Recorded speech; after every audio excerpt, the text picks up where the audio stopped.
प्रसिद्ध इतिहासकार इरफान हबीब यांनी आरएसएसची तुलना कुख्यात दहशतवादी संघटना आयएस सोबत केलेली आहे। दिल्लीत डॉक्टर नरेंद्र दाभोळकर यांच्या जन्मदिवसानिमित्त घेण्यात आलेल्या एका कार्यक्रमात हबीब बोलत होते। आरएसएस आणि आयएस दोन्ही संघटनेत जास्त फरक नसून त्यांची काम करण्याची शैली एकसारखीच असल्याचं हबीब यांनी म्हटलं आहे। साहित्यिक, अभिनेते, वैज्ञानिकांनंतर आता इतिहासकारांची पुरस्कार परत करण्यात भर पडली आहे। प्रसिद्ध इतिहासकार डॉक्टर शेखर पाठक यांनी पद्मश्री परत करण्याची घोषणा केली आहे। देशात वाढत असलेल्या असहिष्णुतेमुळे आणि डोंगरांवर झालेलं दुर्लक्ष यामुळे पुरस्कार परत करणार असल्याचं पाठक यावेळी म्हणाले।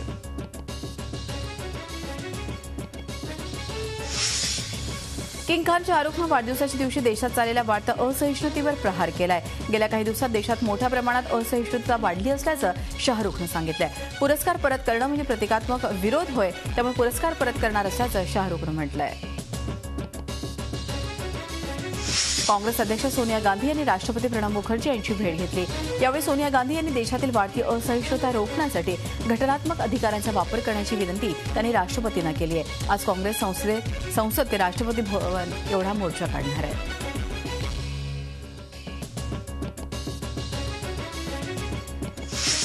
माजी केंद्रीय मंत्री आणि अरुण शौरी यांनी पुन्हा पंतप्रधान नरेंद्र मोदी यांना टार्गेट केलंय। शौरी यांनी पंतप्रधान मोदी बिहार निवडणुकीमुळे दादरी प्रकरणावर बोलण्यास तयार नसल्याचं म्हटलंय। भाजप पार्टी आणि काही नेत्यांनी दादरी प्रकरणाला बिहार निवडणूक जिंकण्यासाठी जिवंत ठेवल्याचा गंभीर आरोपही त्यांनी केलाय। मोदी हे देशाचे पंतप्रधान असल्यानं त्यांनी याबाबत देशाला दिशा देण्याची गरज असल्याचं ते म्हणाले। नेपाळचे पंतप्रधान शर्मा ओली यांनी त्यांच्या अंतर्गत कारभारात दखल न देण्याचा इशारा भारताला दिला आहे। दोन्ही देशातील सीमारेषेवर राहणाऱ्या नागरिकांना भारत भडकावत असल्याचा गंभीर आरोपही ओली यांनी लावला आहे। आंदोलन करणाऱ्या लोकांशी बोलण्याची जबाबदारी सरकारची असल्याचं त्यांनी भारताला सुनावलंय।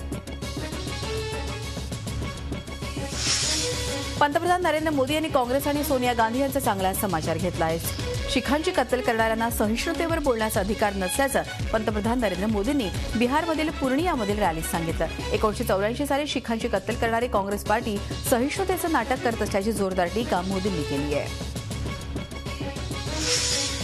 आरएसएसचं मुखपत्र पांचजन्यमध्ये दिल्ली विद्यापीठाबाबत गंभीर आरोप करणारी बातमी छापल्यामुळे खळबळ उडाली आहे। दिल्ली विद्यापीठ राष्ट्रविरोधी काम करणाऱ्या शक्तीचा मोठा अड्डा असल्याचं पांचजन्यमध्ये म्हटलंय। विद्यापीठात मोठ्या प्रमाणात राष्ट्रविरोधी काम करणारे लोक राहत असून ते देश तोडण्याचं काम करत असल्याचं पांचजन्यमध्ये म्हटलं आहे।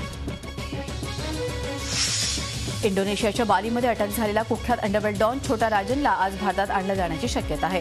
दिल्ली पोलीस, मुंबई पोलीस आणि सीबीआय अधिकाऱ्यांचा समावेश असलेली टीम इंडोनेशियामध्ये राजनला ताब्यात घेण्यासाठी दाखल झाली आहे। राजन विरोधात भारतामध्ये तब्बल 70 केसेस दाखल आहेत। दरम्यान भारतीय पथक आणि छोटा राजन या दोघांच्याही जीवाला दाऊदच्या हस्तकाकडून धोका असल्यानं त्यांना सुरक्षा देण्यात आली आहे।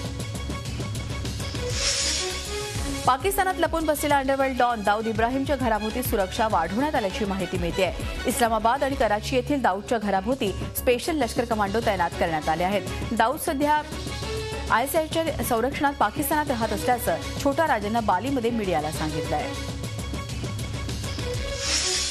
पाकिस्तान सरकारनं मुंबई ब्लास्ट मास्टरमाइंड हाफिज सईदचा जमात उद दावा दहशतवादी संघटना लष्कर ए तोयबाचा भाग असल्याचं मान्य केलंय। पाकिस्तानी सरकारनं जमात उद दावाच्या प्रसिद्धीवर बॅन टाकलाय। सर्वच प्रसिद्धी माध्यमांना याबाबत नोटीस पाठवण्यात आली आहे। कोळसा घोटाळ्यातील आरोपी नवीन जिंदालला आता रोज दिल्लीच्या सीबीआय कोर्टात हजेरी लावावी लागणार आहे। कोळसा घोटाळ्यात आरोप निश्चित केले जात आहेत। जिंदाल यांच्या कंपनीचं नाव यादीत नसतानाही माजी मुख्यमंत्री मधू कोडा यांनी जिंदालच्या कंपनीला कोळसा खाणीचं वाटप केलं होतं।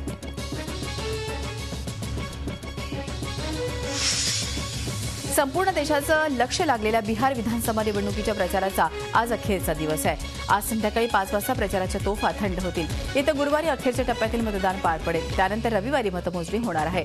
अब की बार बिहारमध्ये कुणाचं सरकार हे रविवारी स्पष्ट होईल।